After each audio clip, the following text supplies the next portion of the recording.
Assalamualaikum warahmatullahi wabarakatuh. Kembali lagi dengan saya Dewi Firmania, NIM 7211419001, rombel akuntansi A 2019.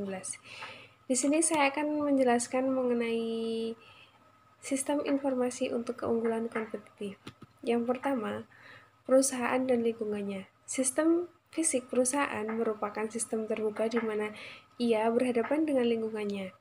Sebuah perusahaan mengambil sumber daya dari lingkungannya, mengubah sumber daya tersebut menjadi sumber daya dan jasa, lalu mengembalikan sumber daya yang telah diubah kembali ke lingkungannya. Yang selanjutnya adalah aliran sumber daya fisik. Sumber daya fisik perusahaan meliputi pegawai, bahan baku, mesin, dan uang. Pegawai dipekerjakan oleh perusahaan diubah ke tingkat keahlian yang lebih tinggi melalui pelatihan dan pengalaman, dan pada akhirnya meninggalkan perusahaan. Bahan baku memasuki perusahaan dalam bentuk input mentah dan diubah menjadi barang jadi, kemudian dijual kepada para pelanggan perusahaan. Yang selanjutnya adalah aliran sumber daya virtual. Aliran dari sumber daya virtual meliputi data, informasi, dan informasi keputusan. Aliran dua arah, data, dan informasi yang menghubungkan perusahaan dengan lingkungannya. Mekanisme pengendalian perusahaan. Unsur-unsur yang memungkinkan perusahaan mengendalikan operasinya sendiri meliputi yang pertama, standar kinerja yang harus dipenuhi perusahaan jika perusahaan ingin mencapai tujuan secara keseluruhan. Yang kedua, manajemen perusahaan. Yang ketiga, suatu pemrosesan informasi yang mengubah data menjadi informasi. Yang selanjutnya mengenai lingkaran umpan balik. Lingkaran umpan balik terdiri atas sumber daya virtual, data dikumpulkan dari perusahaan dan dari lingkungan, lalu dimasukkan ke pemproses informasi yang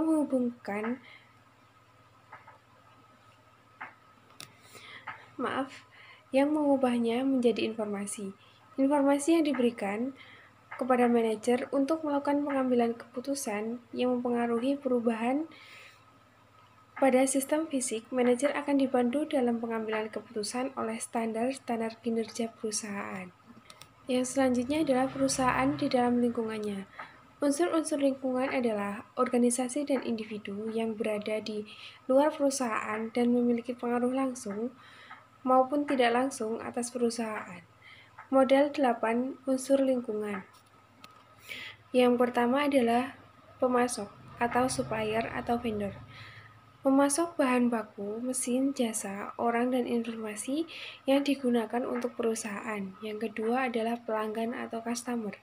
Yang ketiga, serikat pekerja atau labor union, organisasi yang tampil maupun tidak tampil dari berbagai bidang usaha dan industri. Yang keempat, komunitas keuangan atau financial community. Yang kelima, pemegang saham atau pemilik. Yang keenam, pesaing atau competition. Yang ketujuh, pemerintah atau government. Yang kedelapan, komunitas global. Yang selanjutnya adalah aliran sumber daya lingkungan. Aliran-aliran yang umum meliputi aliran informasi dan pelanggan, aliran bahan baku ke pelanggan, aliran uang kepada pemegang saham, aliran bahan baku dan pemasok. Aliran yang lebih jarang terjadi meliputi aliran uang dari pemerintah, aliran bahan baku kepada pemasok, dan aliran pegawai kepada pesaing. Yang selanjutnya saya akan menjelaskan mengenai mengelola aliran sumber daya fisik, manajemen rantai pasokan, atau supply chain management. Manajemen rantai pasokan terdiri atas aktivitas-aktivitas berikut ini. Yang pertama, meramalkan permintaan pelanggan. Selanjutnya, membuat jadwal produksi, menyiapkan jaringan produksi, memesan persediaan pengganti dari para pemasok, menerima persediaan dari pemasok, mengelola persediaan bahan mentah, bahan dalam proses bahan jadi, melakukan produksi, melakukan transportasi sumber daya kepada pelanggan, melacak aliran sumber daya pada pemasok di dalam perusahaan dan kepada pelanggan. Yang selanjutnya adalah sistem Informasi di perusahaan dapat digunakan dalam melaksanakan di tiap-tiap aktivitas di atas. Sistem elektronik, seiring dengan mengalirnya sumber daya melalui rantai pasokan, maka akan dilacak secara elektronik langkah demi langkah.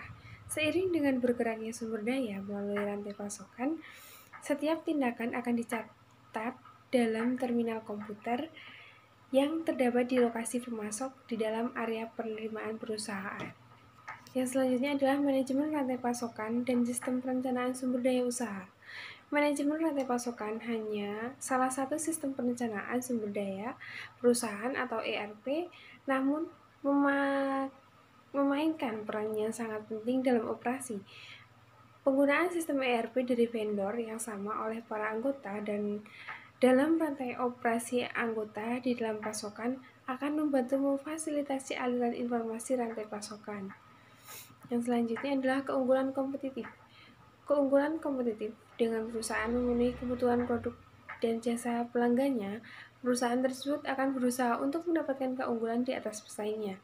Mereka dapat mencapai keunggulan ini dengan memberikan produk dan jasa dengan harga yang rendah, memberikan produk jasa dengan kualitas yang lebih tinggi, dan memenuhi kebutuhan-kebutuhan khusus dari segmen-segmen pasar tertentu.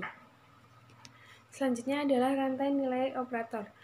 Profesor Harvard Michael A. Porter adalah orang yang sering dikaitkan dengan topik keunggulan kompetitif.